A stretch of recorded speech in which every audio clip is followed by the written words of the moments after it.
up? The 49ers round check is back. Bam! We are back with another episode, with another banger. We got Not a Game Podcast, Dion. We got the King, the 49er King, 510, and we got David Corona, the one that matters in the Corona of California. Lakers all day. Look at this. I'm about to say, look at this. We got the competition going on. We got a Warrior and a Laker. I like that. Yeah, we got little Steph Curry that's actually hoping to get even in the series, and then me and David are pretty much the Laker brothers. Hell yeah, You realize that? Yeah, I told you. You guys going down tonight. You know what, King? I'm gonna tell you this, bro. I'm gonna have to be an honorary Dubs member. Because I'd rather y'all win than to see the Lakers win shit. That's just me. Always been that guy. I'm sorry. Right. I respected the Showtime Lakers. Anything now, I don't fuck with. But in all seriously, man, let's get on. In all seriously, man, I know we're getting too pumped up about basketball. Let's get into the football topic, man. I ain't trying to let's say hello to my Lakers brother, John J, man. Laker brother, John J. Lakers brother. John, what's going on with you, baby? It's been a minute. How you doing? Hope you're out there living well, brother. It's going good, man. But I don't know, like there's a lot interesting of these drafts, and then we got rookie camp coming in pretty soon. So I guess we just signed a guy from the XFL, Steven Montez. I've heard of him. He played at Colorado. So interesting signing. Then we had Marlon Davidson, who we just picked up today, and then we got Troy Fumagalli back again. So more like dead pieces. I thought we were going to get Yannick Ngakoue or somebody, but I think they're banking on Drake Jackson. What do you guys think? Me personally, I think that they should have faith in Drake Jackson, but the issue is we had $11 million in cap space. Yeah. So why wouldn't we go ahead and go ahead and pick up a Yannick Ngakoue? Like we signed a bunch of nobodies. We signed a bunch of camp bodies. That's what we just signed. Like literally, right? As of right now, like these are just camp bodies. These people don't fucking matter. Yeah. There's not going to be anything going on with them. So I can tell you that off rip. Like that's how I know. So for me, my biggest thing is we go out and we sign some stuff. You know, we sign a couple of people. But this is why I'd never report when we sign basic people. Like, we got to do a splash. Like, if we sign Yannick, I'm going to go live. Yeah. But we sign Troy Fumagalli again, who gives a fuck? No little. Like, my thing is, what's confusing to me is, why do we need Troy Fumagalli when we already have Kittle, Warner, Dwelly, and 2 tight ends that we already drafted? So what the fuck do we need 6 tight ends for? You don't even need that many in training camp. Exactly. So it's confusing to me on why we're doing that. Like, that to me just didn't make any sense. But I mean, it kind of is what it is. You know, I just leave it alone and just let it be. What was all those linebackers we got undrafted, man? Don't we already pretty much put high on those 2 of the linebackers we just drafted? Really quick. I'm gonna kick this down to King for his thoughts on what you were stating. But I'm gonna tell y'all right now. D. Winters, Stud. Yeah. Quick as hell. Super fast. That guy. It's over.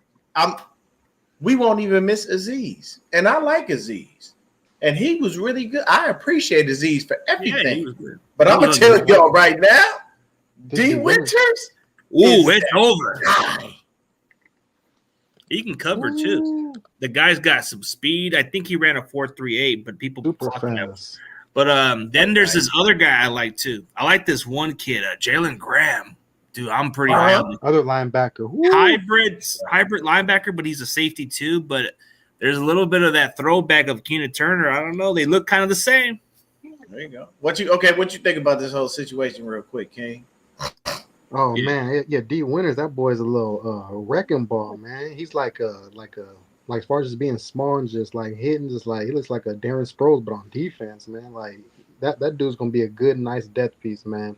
Use him as a blitzer, cover a little slot receiver here and there, man. Play in space. He can be a emergency safety, in my opinion. I think he got the versatility to do that. But Jalen Graham, he's another one that's like that. And I like what we're doing, man. Just giving because our new coordinator, giving him extra pieces depth wise. That's why they're signing edge rushers, drafting them.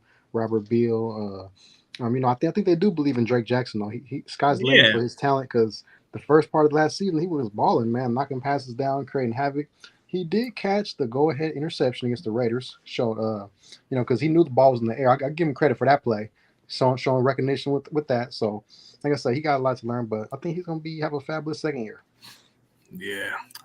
I mean, D. Winters has got that speed, bro. He's a faster version of Dre Greenlaw with that freaking speed. Mm-hmm. But hey, David, what you gotta say, bro? Yeah, man. Like they did good in the season last year, but we need more guys to step up, and I think our rookies will show up, like our cornerback, our new guy, and the other guys. So yeah, man. Like I can't wait. Okay, so he likes Jair Brown. That's his guy. Or is it Brown? I think it's Brown. I don't want to fuck. Yeah, I think it's Brown. Yeah, yeah, Jair Brown. Yeah. He's saying that's his dude. I honestly, I mean, when it comes down to it, I have to do a little more digging on the UDFAs. But I can tell you right now, there's just one wide receiver, man. His workouts are just flat out fucking insane.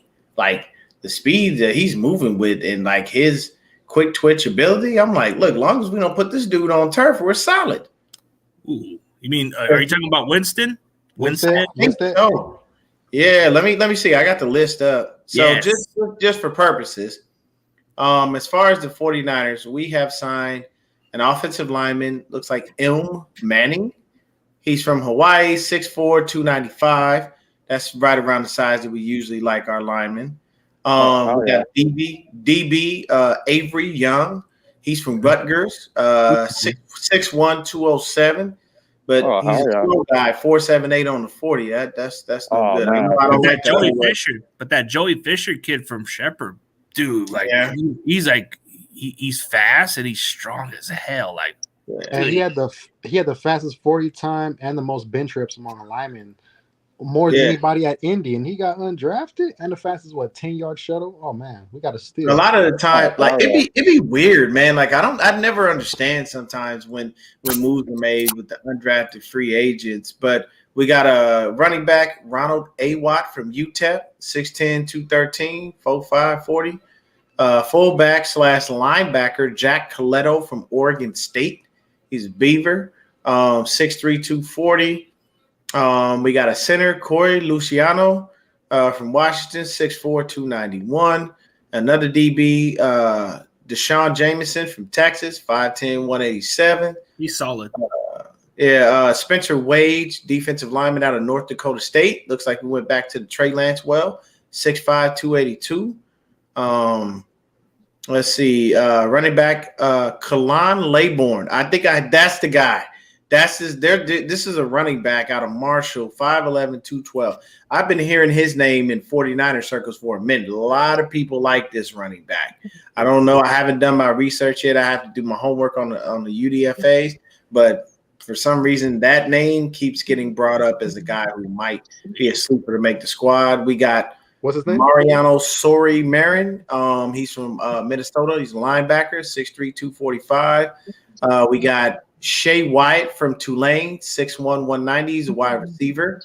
But yeah, man, that's pretty much the UDFA. And Isaiah Winston we just signed as an undrafted receiver because that dude's 6'4", 210 plus pounds, and he felt disrespected for not even getting signed or invited, dude. So it's like, guess we took notes for that guy.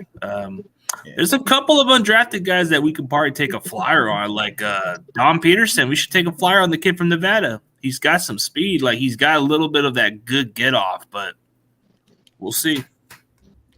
Yeah, man. Honestly, it just, for me, I think that what happens is the UDFAs get kind of lost in translation to an extent, because you never know who they are and you never know what they can do. You know, when it comes to UDFAs, the running back is where Kyle Shanahan makes his money, because he always turns nobodies into somebodies when it comes to running backs that are UDFAs. The guys he drafts obviously over the track record of his career, are failures, straight out failures.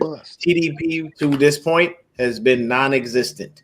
Trey Sermon already gone. Glenn Coffey, I think, was that him? Was that Glenn Coffey was 2009 under. Okay, yeah, no, not under Mark Singletary. Somebody else, but there was a guy who basically had Joe Williams. There you go. That's the guy. He quit on his team in college. Why did we even draft him? Then we drafted him, and he quit on us.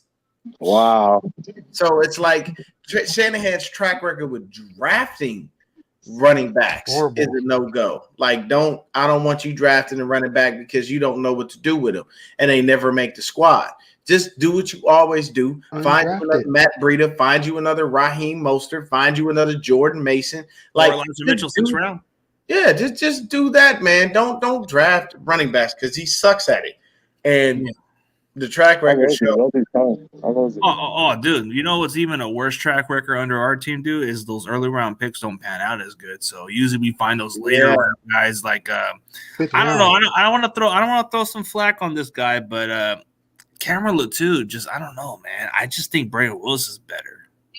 I think Braden Willis is better, in my opinion. I think he just stands out more. Like, I think he's the better, versatility, the blocking, the way he plays. Like, his production speaks for itself. But Latou, I don't know. Like, something just tells me he might not even be the better tight end. Yeah, it may be that, but I mean, honestly, when it comes to these guys and what they bring to the table, we'll see in camp. We'll see what they have, what they don't. You know, I mean, a lot of these dudes are going to be camp bodies just to be able to rotate. Sometimes you need a couple of extra bodies for rookie mini camp, so you grab a bunch of dudes, and these guys may or may not even make it all the way through to training camp.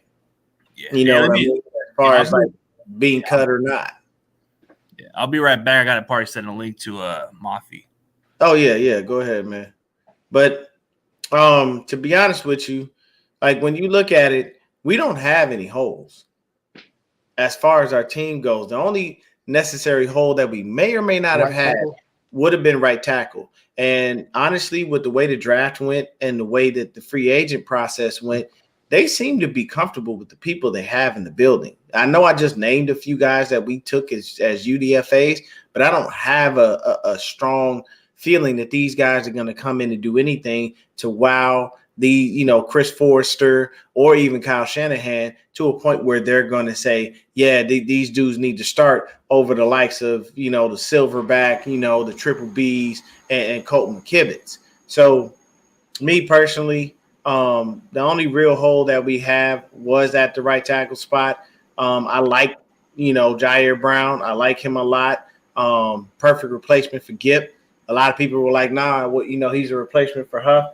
I don't see Huff getting beat out. I think a lot of people need to lay off of him because they give him a lot of shit because of the things that happen. But I can say this: you got to let Huff be Huff, and he plays the way he plays, with his hair on fire, and he's that amazing of a guy. So I honestly think that Brown is going to be there. He's going to probably be a special teams guy, and he's definitely going to make the squad. He was our first pick in the third round. But, I mean, honestly, I'm sticking with the same person I said. I'm so excited to see D. Winters on the field, man. That dude is going to be flat out amazing. Big Mac, what's going on with you, baby? See, you just jumped on in.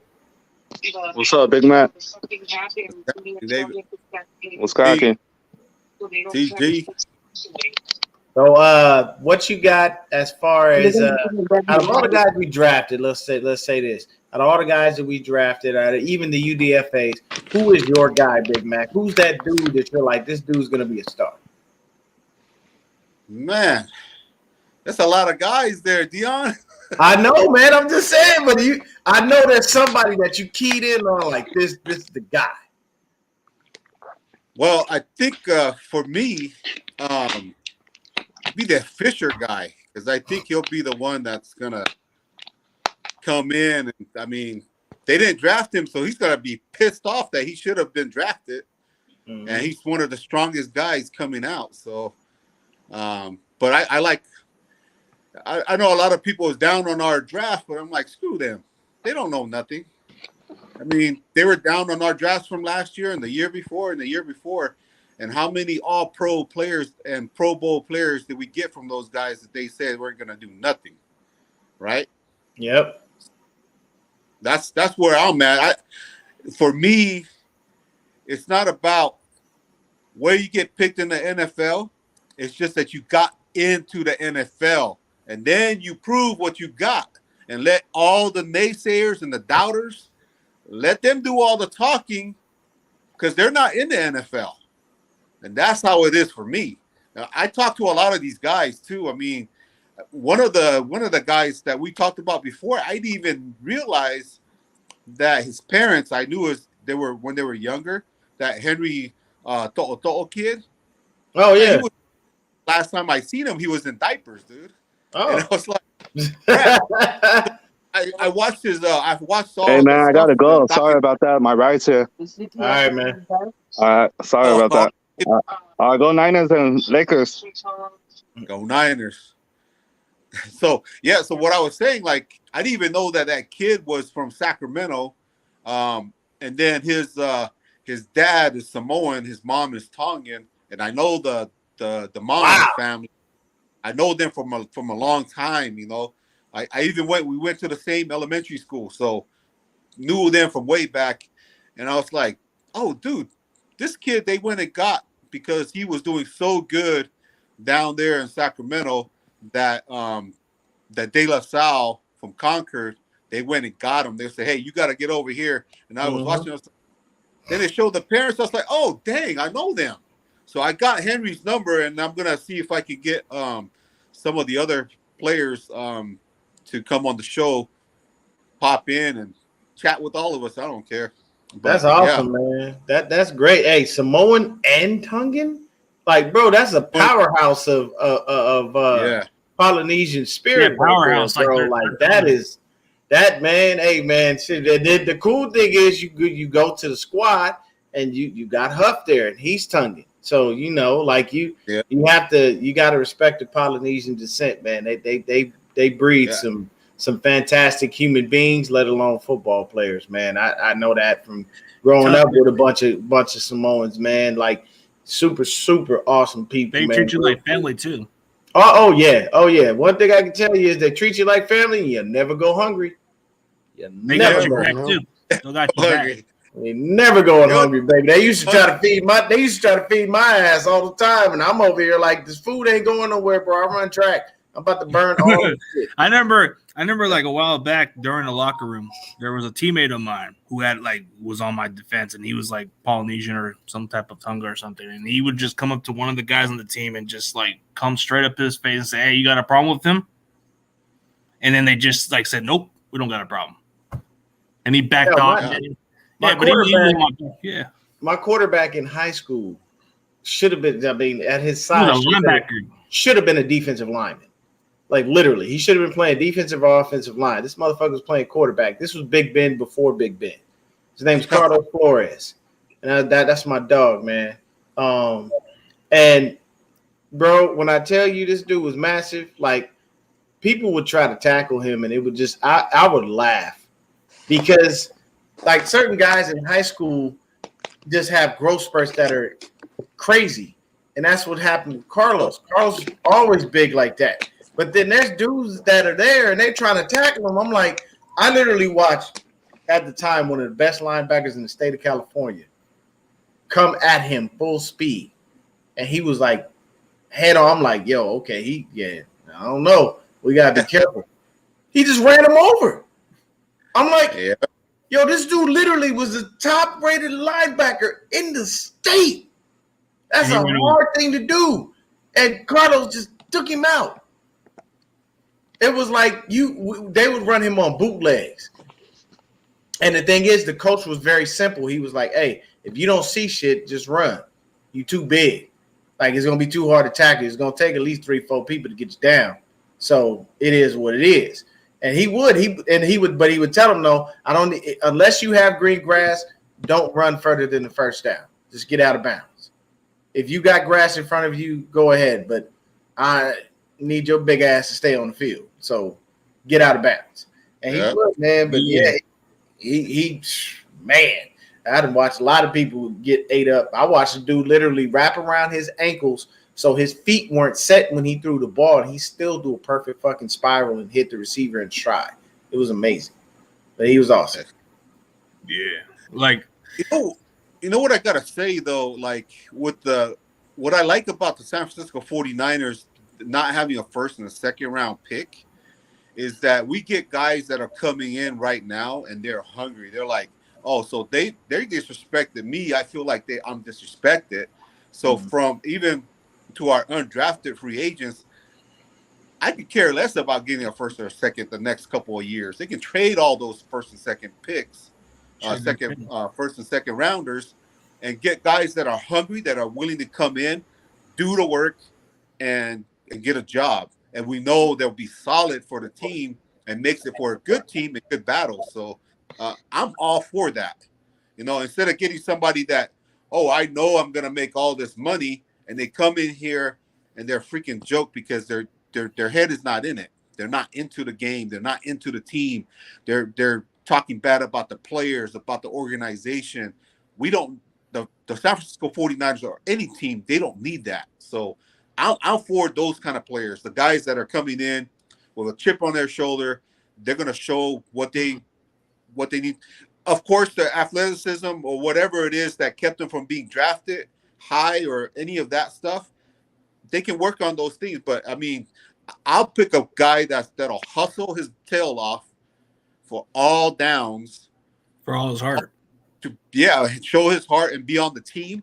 There's somebody that's going to come in there and they'll take plays off like that. So I wouldn't get the guy. I don't like guys that take plays off just because I like guys that'll come in there if they're hurt or injured, and they'll say, "Hey, I'm going to play.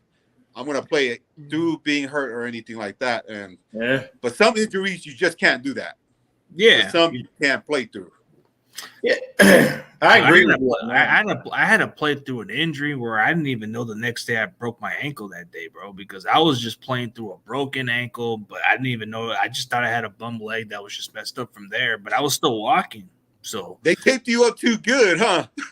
Dude, I was I was playing some O-line, but then there was this one D-line that just made a nice little play, but I think I was already in good position to block him. Then one of the other guys bumped into my fucking leg, and then I thought it wasn't broken. I thought I might have just had a little achy bruise or something. Then the following day, I wake up and I can't even get up. I'm like, shit, did I break my ankle?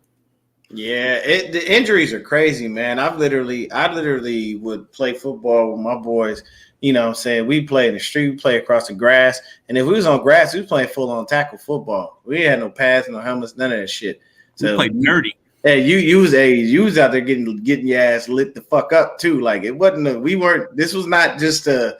You didn't like the mud. You were two-hand touch. No, bro. It was. You get out there and we playing like we really out there with full pads and helmets, and we had plays and everything. For It's the Kid, we did get a couple of UDFAs that were for O-line help, but.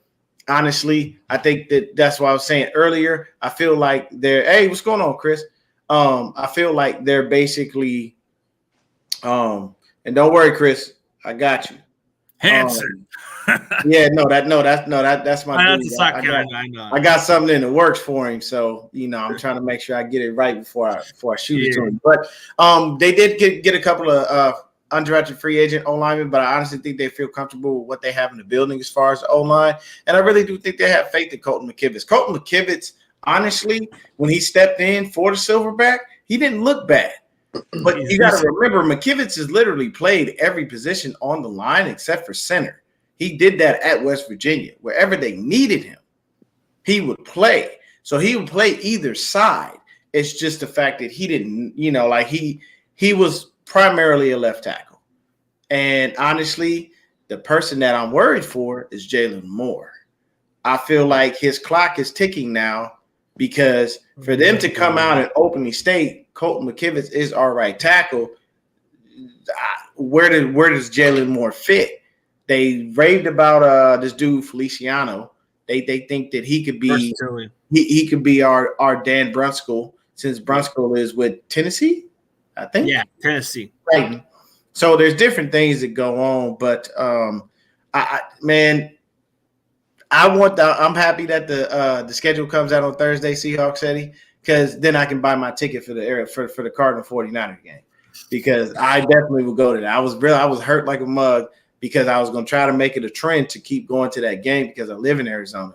So I'm like, cool, I can go do what I got to do and be straight and be out there, man, and hang out. And everybody was like, yo, you didn't go like all day? I'm like, hell no, man. I parked and right before the game, went, enjoyed the game, and that was it. And unfortunately, when I went, we lost. That was the game that was Trey Lance's first start. And that was that shitty ass fucking game plan that Shanahan came up with. Ran him like a damn running back out there. Yeah, I'm looking forward to the schedule too. Whenever we play at Arizona, I'm gonna go to that game for sure. Bro, hey, you come out to AZ, fuck with me, my guy. Oh yeah, for sure, man. Yo, I'm trying to see whatever was available. Maybe I might just go down SoFi.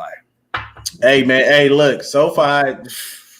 I'll tell you this: if you buy your tickets for SoFi, bro, honestly, just try to find the middle. Even the nosebleeds are good seats. Because my buddy is one of my best friends is a LA Charger fan, and he actually has season tickets, and he said that his seats are kind of like sort of like close to the middle, but he gets a perfect view of the whole game. Like, you know, if you sit too close, you can't necessarily see everything going on the other side of the field, but if you just right in there, you should be able to get like a perfect glimpse. You just got to make sure you buy them early because some shit's expensive, man. SoFi out there running people pockets.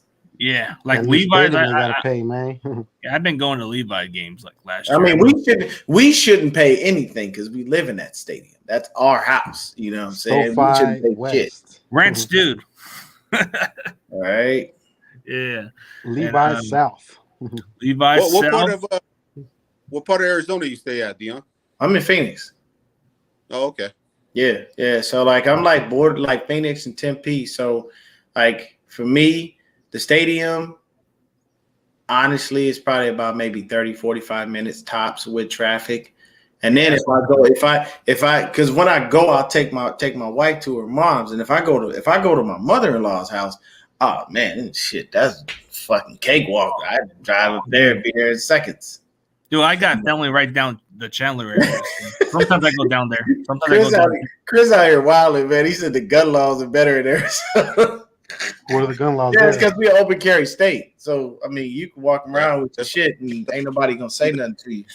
Well, I mean, I usually go down Arizona sometimes because my aunt lives down Chandler, and then my cousin lives somewhere down Tempe or something. But if you go Chandler or Tempe, that ain't nothing but fun. That's a hop, skip, and a jump away from me. That's real close. And see, if I ever come to Seattle Seahawks, Eddie, I will gladly look you up, my guy. I'll go to Tacoma. I'll go to Tacoma. I'll go look for you at Tacoma. And I'm just playing. Yeah. If I ever go there, I mean, because what people forget is we have chapters every goddamn where. Yeah, like there's not a place you can go in the United States of America that does not have a 49er chapter some fucking where. I want it. Hopefully, the next time they do like one of the big get-togethers with all the chapters, I can get to one, man. But they're doing one coming up here more recently, but it's in California, so I ain't got a chance to get out there to get to that one. But if they do one like in Arizona, oh, it's a wrap. I'm definitely gonna go.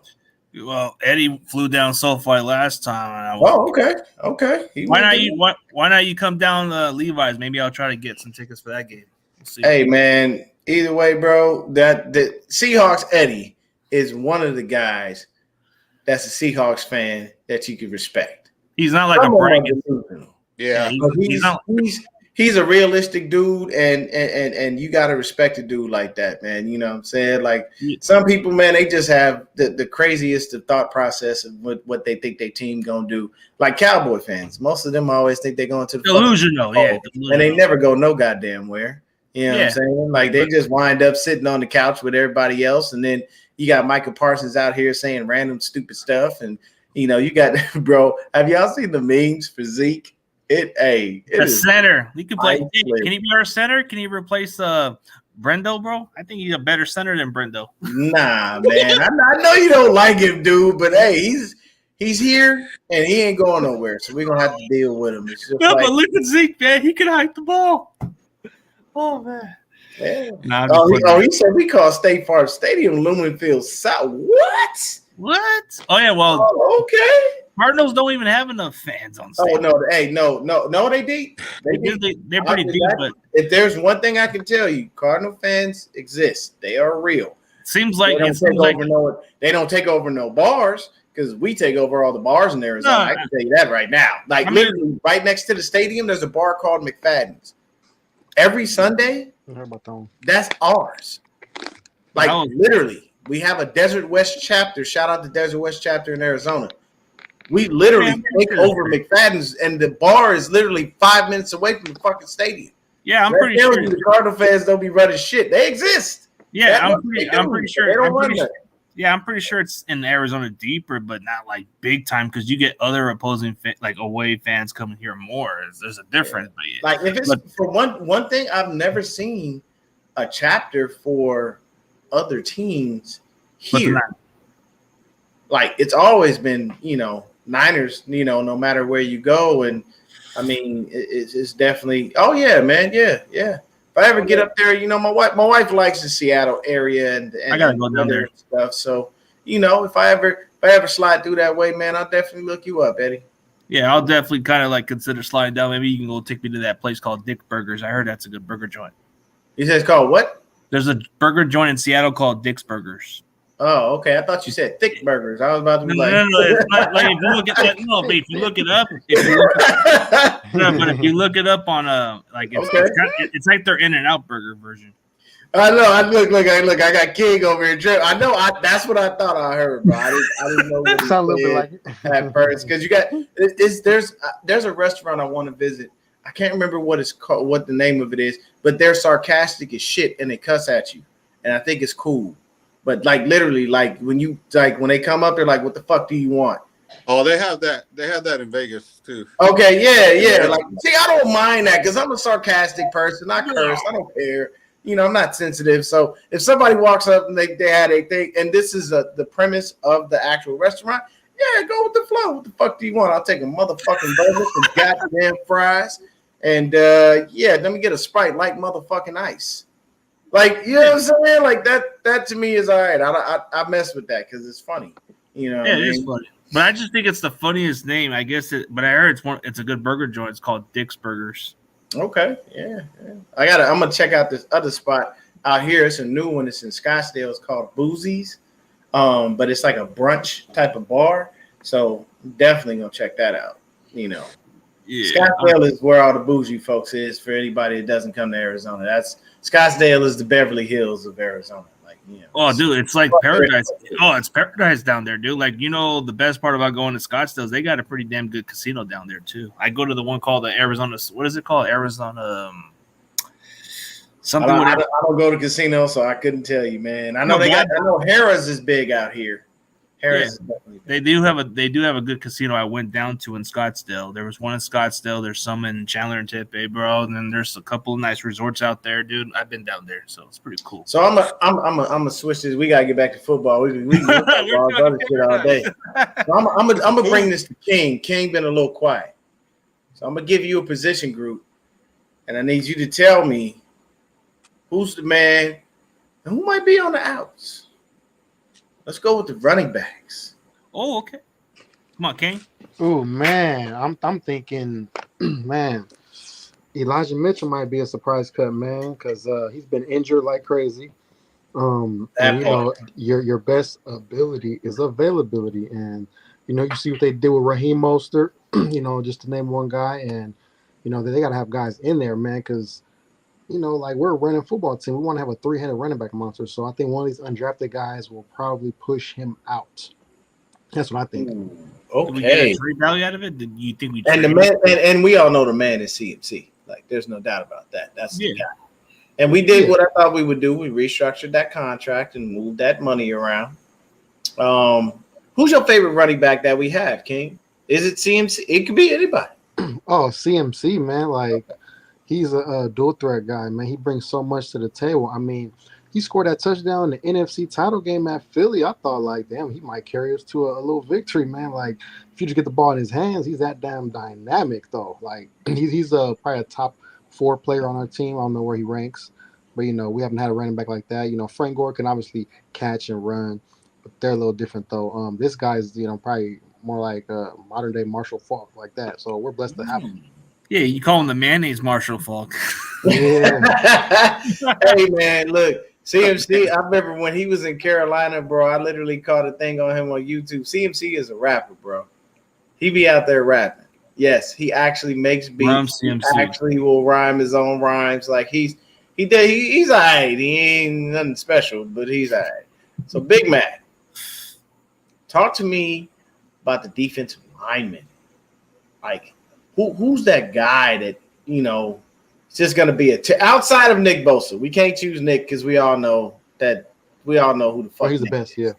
But yeah, he's the real deal. Just aside from Nick Bosa, I think Javon Hargrave is going to come in here and he's going to push all these other guys to do better.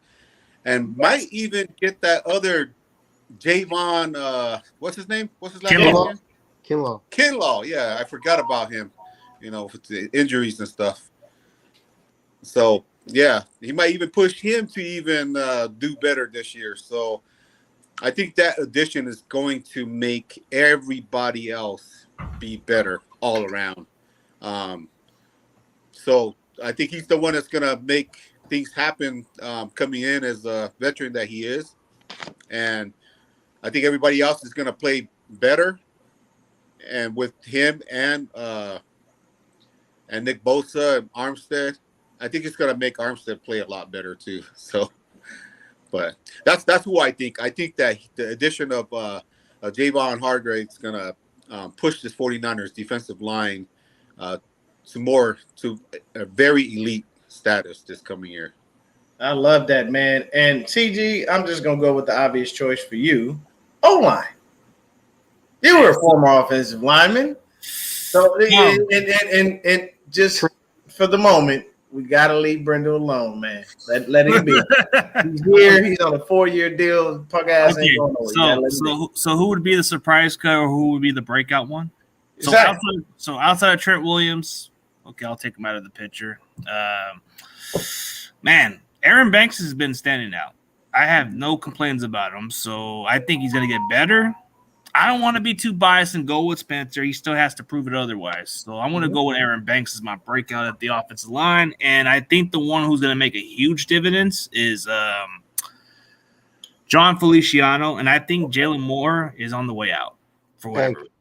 Hey, can I add something to that? Hey, I think Joey Fisher is going to be a starter as the right tackle. I'm telling you it's going to happen. Oh man! Okay, that's a bold right there. So Joey Fisher beats out McKivitz. Okay, we're gonna stamp that from the. Right, you said the UDFA come in and steal your job. Yeah, it can happen. We had a lot of undrafted free agents come in here and ball out. So yeah. we have. All right. Let's go. Let's go. Obvious for you, since you are a cornerback, Dion. You choose. Oh, I'm automatically going with the DBs. Let me tell you right now, you know who's on the outside looking in? Ambry Thomas. Okay. He on the outside looking in. I'm going to tell you right now, my sleeper, and this is just because of the addition of the DB whisperer, a.k.a. Steve Wilkes. My sleeper for everybody to watch out for is Sam Womack. I have no idea my dude. What that dude is going to do to the league when he gets on the field. He is an awesome gunner on special teams. Just to start, he's a gunner. And I can tell you right now, you better be careful because if they let him out there in that nickel spot, he's going to light up your world.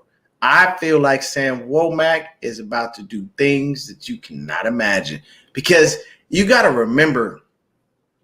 So in track, we have taught speed and just God-given ability.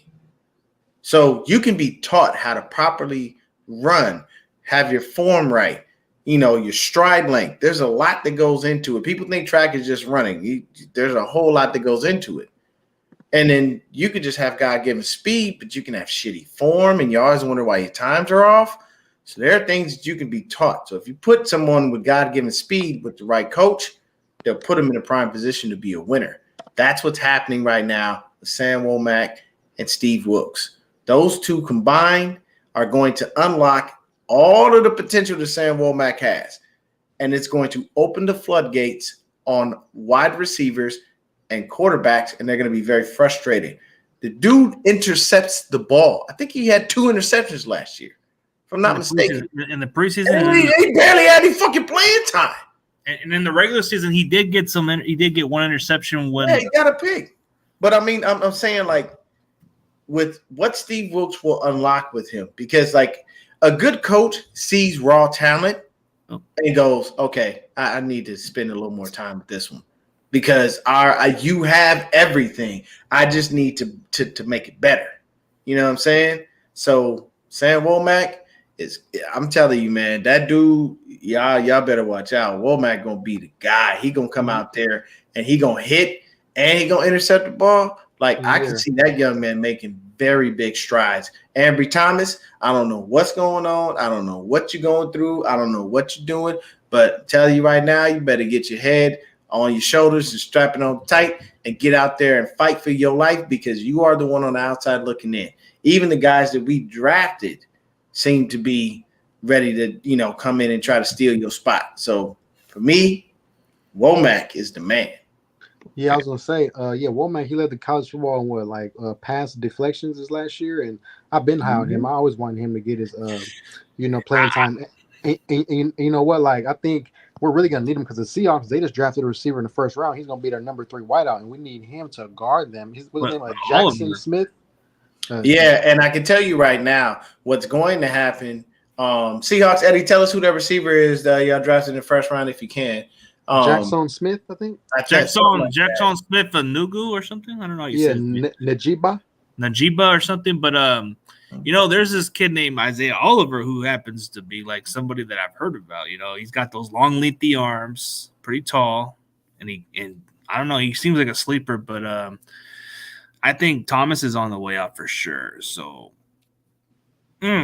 so we can go with Matt. We can go to Draft Crush. We can pick the guys we like, and then we can tell us why we like it, and then we can go by what we didn't like on some of the picks. But sometimes we can prove wrong otherwise. So, man, dude, it's like if I had to choose one. Let me go back to Womack. So I wanted Womack to be the guy last year coming in. So I'm with you guys on Womack. Womack attack. Hey, check this out, CG. So this might be our Hufanga for his second year this year. Probably. Right? That could be. It could be, because you notice how they really didn't go after E-Man. They really didn't go after Emmanuel Mosley too much. They just but Luter's got upside like Mosley. Yeah, so I'm thinking. So we can come back to this after the year next year and see what happens, or even the beginning of the year, see what they do with Womack. So I pick him as my Hufanga for this coming up year. I wouldn't disagree on it, because he's going to have some significant playing time, and he's going to play some roles where they're going to have nickel package in certain plays, and then he's going to be in position to make the plays. So I can see where it happens. Maybe Isaiah Oliver plays okay, or maybe he has a little off, and then maybe Womack just comes off the bench and plays crazy. Who knows? Yeah. So. Yeah, I can agree on that, because if you look at his ball hawk skills, dude, like he's got some long arms, even for a short DB. Like, what is he, 5'9", 180-something pounds, runs a 4.38, but has long-ass arms. He's feisty too, man. So, he's yeah. I think the more time you give him on the field, the better the game is. Like, what a lot of people, the number one thing that people talk about when they come into the league is the speed of the game. Like, it's fast. It's a lot faster than you think it is. Things you used to do don't always translate. Perfect example. Taylor Mays, USC. God-given speed. He used to hit, and I'm talking rock your world. Got to the NFL. That shit didn't work like it used to. Taylor Mays had a lot of splash plays in college where he would hit somebody so hard they would just fall. So he would be like the Cam Chancellor. Yeah, he was the next Ronnie Lott. He dubbed him the next Ronnie Lott. But then what happened? He got into the league, and people start bouncing off of him, and he started looking confused. And now there's no Taylor Mays. Yeah, he was more of a linebacker. Hey, Cam Chancellor was in that draft too. He was in that draft, but the same position. But the difference is Cam Chancellor was a killer. Oh yeah, and he played at the highest level. That man was there's people that you just come across the middle and don't want to see. Cam Chancellor was one of them. You had your options. Think about this, and this is love to the Seahawks on that one. Your options were Cam Chancellor or Earl fucking Thomas. You don't want to go across the middle. It's like when we had Hittner and Goldson. Did you really want to go field goal? Probably not.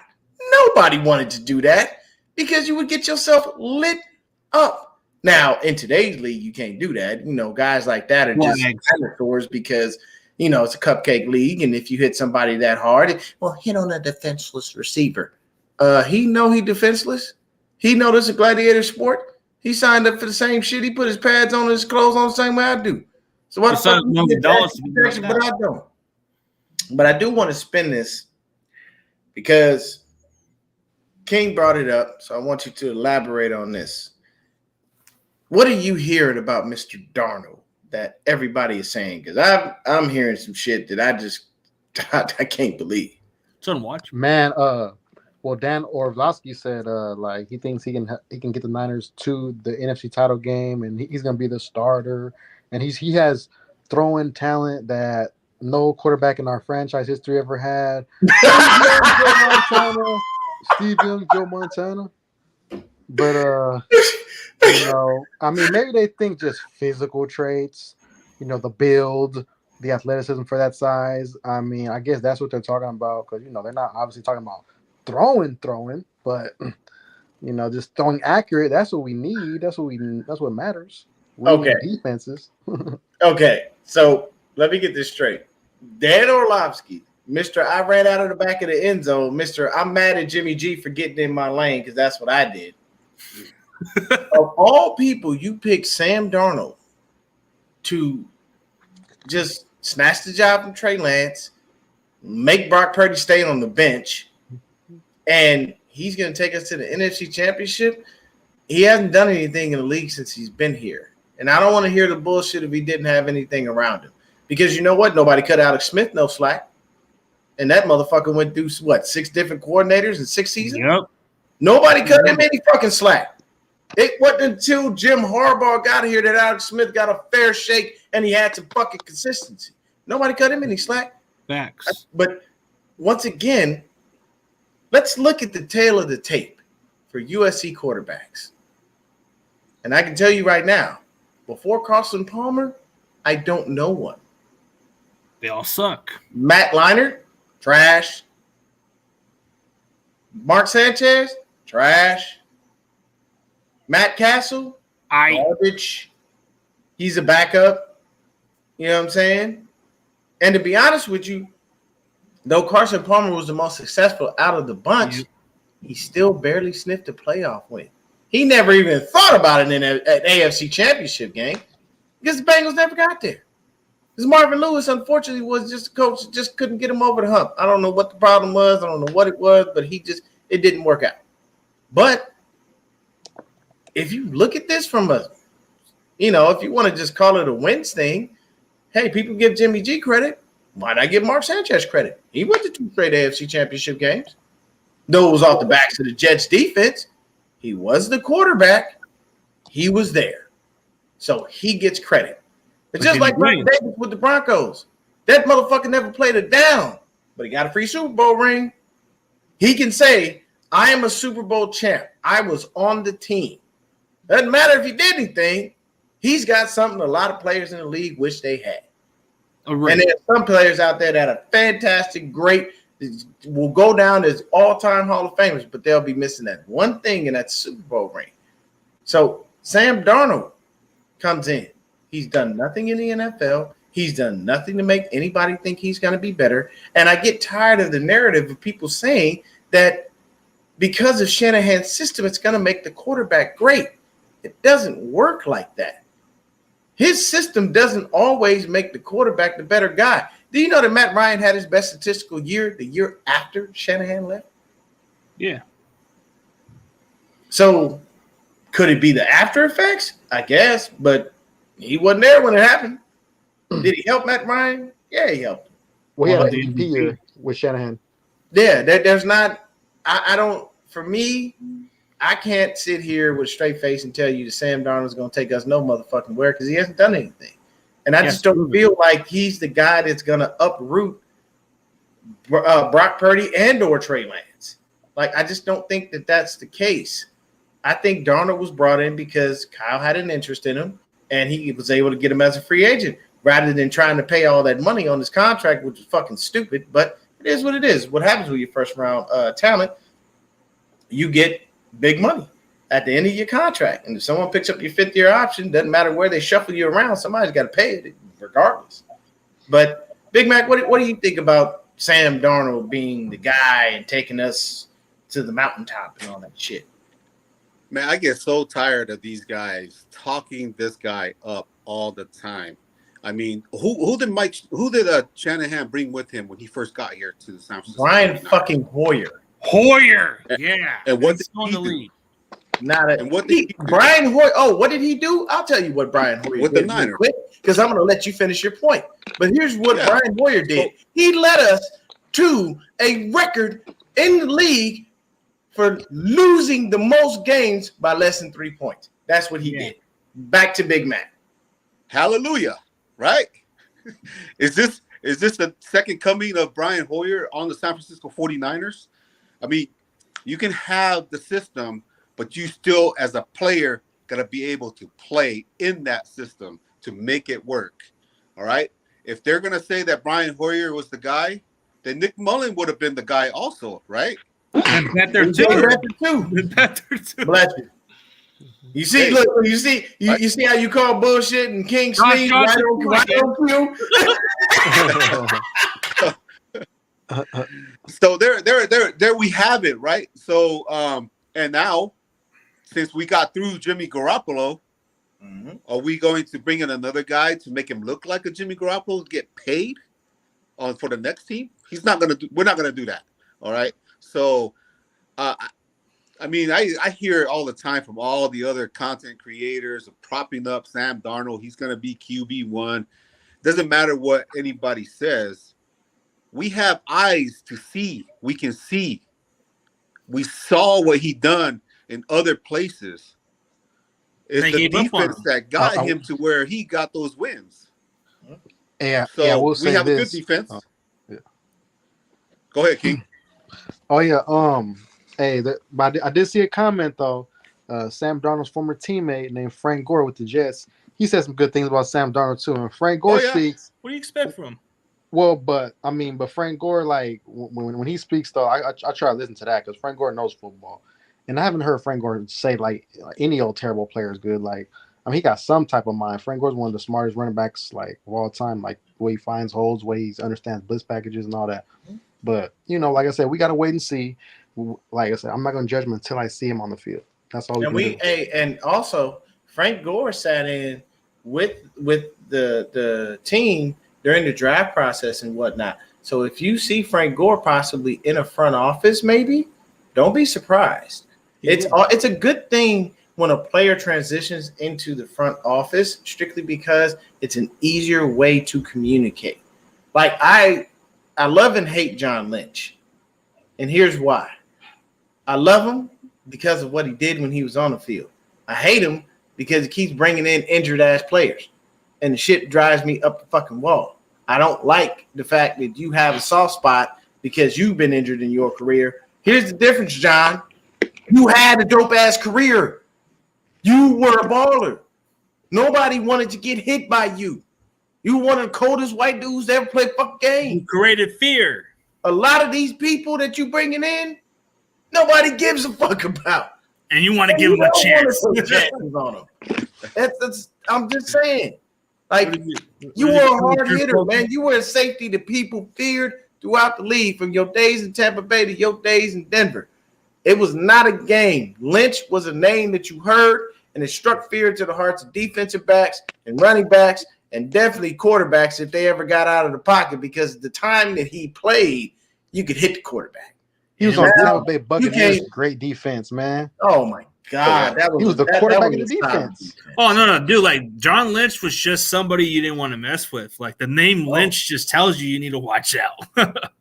I'm telling you, man. If you see him every time, right around draft time, right around combine. He's a cerebral assassin. He always has the ashes right. He is a devout Catholic man, but I can tell you this: he blessed you on the field.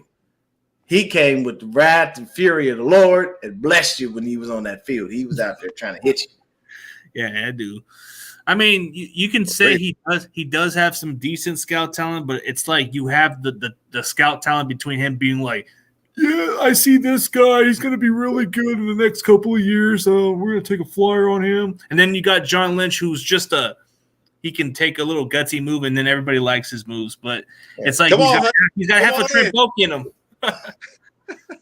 What's up? Hey, I gotta take off. My wife's just saying I gotta get the kids in bed. Yeah, so. Yes, sir. We're about to end this stream anyway. Yeah. All right, guys, enjoyed it. Yes, hey, we should do a thing on Thursday when that freaking when the schedule comes out. Schedule come out. Yeah. Do one on Friday. Okay. I'll let you guys Y'all know. down with that, CJ? I'll let you guys know because I'm supposed to appear on Mark Adams' show like around 3 or something, because he's gonna have me on his show, and then Pari, I don't know what time, but I'll see if I could. Yeah, if not, Big Mac, just hit me up. We can even do it on my channel. And CG, I'll just shoot you the link, and whenever you get a chance to roll through, you roll through. King, you know, you want to come through, hang out with us, you more than welcome. I know, King, y'all play tonight, right? Yep, playing right now. A couple minutes. All right, we gotta go. I'm gonna let my man CG take us out. Wait. All right, man. We all out of here. That guy. Go Niners. Go Niners. Let's go.